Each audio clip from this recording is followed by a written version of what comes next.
The families of Israeli hostages that have yet to be killed by the IDF are protesting outside of Netanyahu's residence, demanding him to do more to return the hostages that are still kept by Hamas. Catherine, this protest movement definitely not dying down. It seems Netanyahu has been losing support as this war drags on. That's right. This protest movement, is growing, it seems. Now, protests have been happening regularly every Saturday in Israel, pretty much since October the 7th. Families of There's actually been protests against Netanyahu and the Israeli government even before October 7th due to Netanyahu trying to change the judicial system so that he and his ruling party can remove any court law that they don't like so that he can get out of his corruption and bribery charges.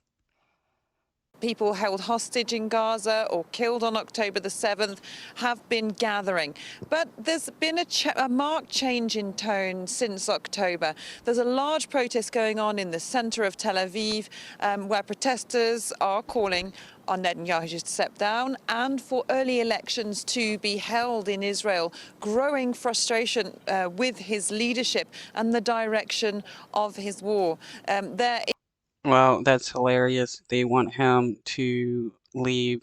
He is so hated by Israelis that they want him his position. There are also protests elsewhere in Israel, in the northern city of Haifa, small protests here in Jerusalem, and outside the Prime Minister's residence in Caesarea, which is north of Tel Aviv. There you've got some hostages' families who've been staging a sit-in, not for the first time, outside the Prime Minister's home. I know there is one hostage family member who blames Netanyahu for the death of his son.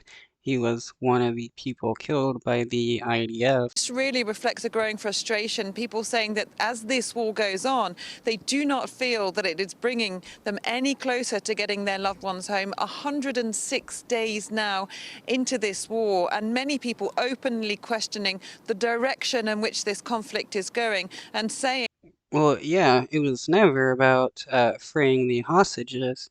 It was about using them as political pawns so that Bibi Netanyahu, the Israeli government, can commit their genocide against the Palestinian people. that Israel needs to change direction. And meanwhile, Catherine, Netanyahu is also facing mounting pressure from his closest ally. Can you tell us about the latest exchanges between Netanyahu and U.S. President Joe Biden? Yes, this back and forth between Netanyahu and Biden is continuing. Netanyahu has basically indirectly defied Biden again this Saturday. The Prime Minister's office putting out a rare statement on the Shabbat, basically reacting to Biden's comments, saying that a two-state solution of some type could be possible while Netanyahu is in power. He was reacting, of course, to those remarks just a few days ago by Netanyahu, where he rejected the idea of a Palestinian state. So Why is it that the Israeli government thinks they get to dictate who has a state and who doesn't? I mean, we don't allow other nations to dictate what groups of people get to have their own state or not, but Bibi thinks he's so special that he gets to decide. in this rare statement today on the Shabbat, Netanyahu's office said that Israel must retain security control of Gaza after this conflict has ended, and that would be at odds with the idea of Palestinian sovereignty. So an indirect slapdown, if you like, following. Yeah, Netanyahu just wants to keep the Palestinians in an open ghetto so that and others of the far-right party can continually abuse Palestinians until they actually get to complete their genocide of the Palestinians. Biden's remarks, and clearly the relations getting more and more strained. The two leaders spoke on the phone very recently, but that was for the first time in nearly a month. They hadn't talked since December the 23rd. So at the moment, the Biden administration trying to push Israel towards some kind of ceasefire, some kind of deal, some kind of path towards an eventual two-state solution, but Netanyahu remaining defiant. Catherine, this Yep.